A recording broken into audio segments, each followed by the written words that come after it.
Pahibangno alang sa gustong mo abroad tungod kay adunay nagpailang pastor nga nasiko patol sa entrapment operation sa NBA 7 human ireklamo sa pagpangilad. Usa sa mga nabiktima ang suod nga pamilya sa gialagaran niyang simbahan. 150,000 pesos ang giingong gipangayo niya bugti sa pagpalarga sa gawas sa nasod. Aniya ang report.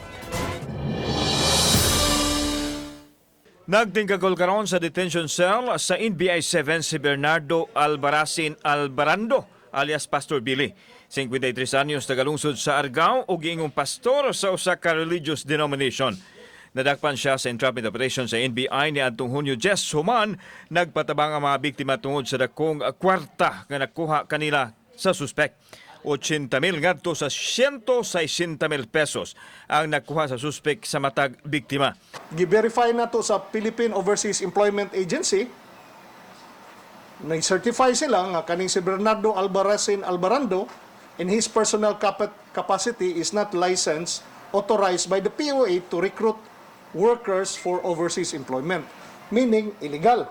Upat sa mga nabiktima may patimaw sa NBI 7 ug misaysay sa ilang kasinatian.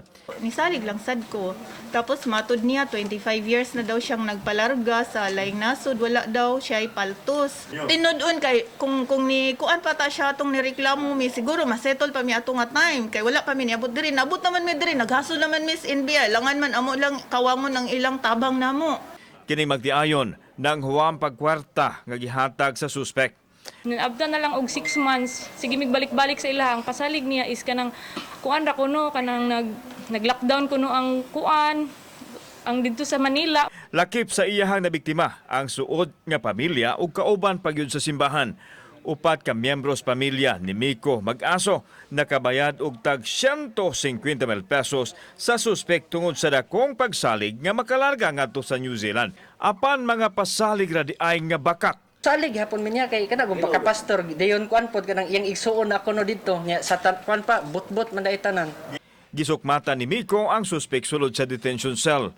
Nang loan din ikaw wala kay kaluoy na mo gyud. Ato bangon na lang kuno sa walay imik nga si Albarando ngadto sa korte kinsa igo lang nangayo og pasaylo.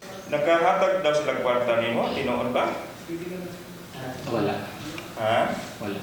Sagad sa mga nabiktima nga binanggop diri sa buhatan sa National Bureau of Investigation kadtong anaa sa vulnerable sector, kinsa nangutang o namrinda sila mga kabtangan aron lang maka-abroad.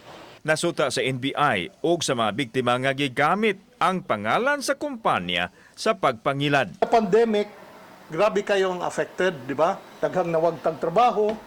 Nya, daghan sag magpahimo sa aning okasyon na. Imbis tabangan ang atong mga kaigsuunan nga mangitag trabaho kay lisod kay panahon, birahan pa gyud. Gipasakaan og large-scale illegal recruitment og estafa si Albarando. Kauban si Cleofer Lumayag, ako si Alan Domingo. Balitang Bisdak.